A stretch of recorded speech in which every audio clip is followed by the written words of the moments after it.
focus to Afghanistan now. To curb the rising crime in Kabul, Afghanistan's interior minister has ordered the city police to fire at armed criminals and shoot them down. The police officers are now allowed to use deadly force against armed criminals when necessary.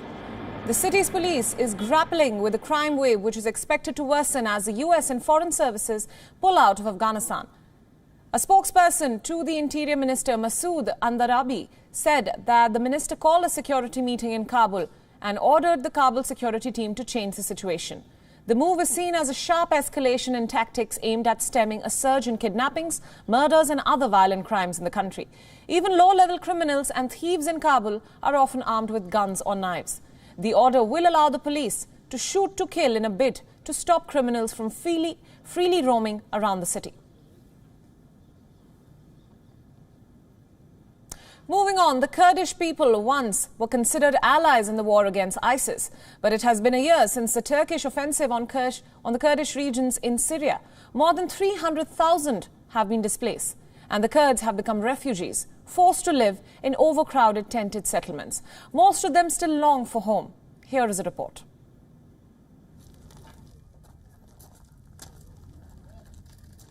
Five-month-old paralyzed baby girl of Wada Shikmus has only lived in a tent.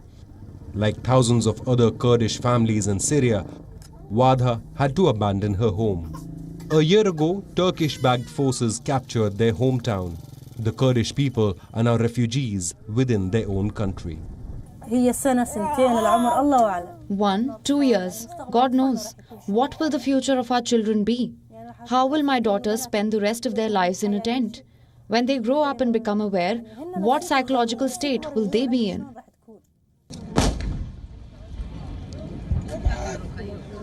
The 2019 offensive by Turkey on Kurdish land was codenamed Operation Peace Spring. Ironically, it led to the displacement of over 300,000 civilians like Wada. United Nations High Commissioner for Human Rights has warned of growing violence and killings in areas captured by Turkey. The displaced Kurds had hopes of returning to their home one day, but their dreams and their future has been snatched away.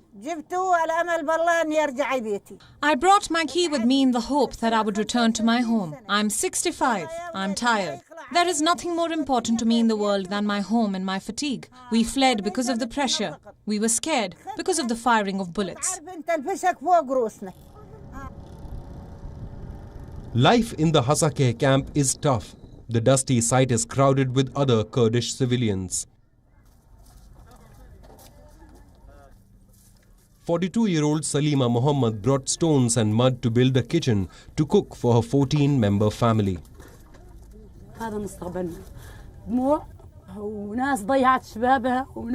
This is our future. It is tears, people who lost their home, people who lost their money, as there are young people and children who are gone, and homes that have been destroyed.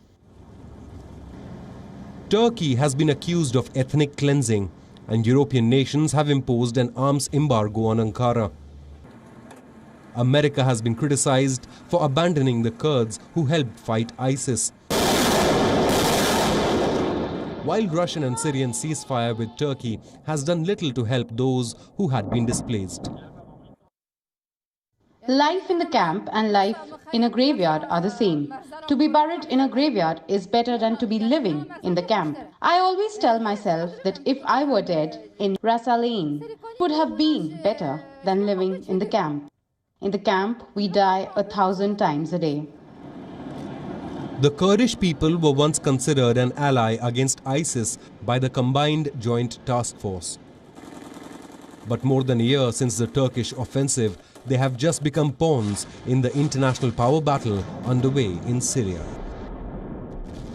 Bureau Report, WION, World is One.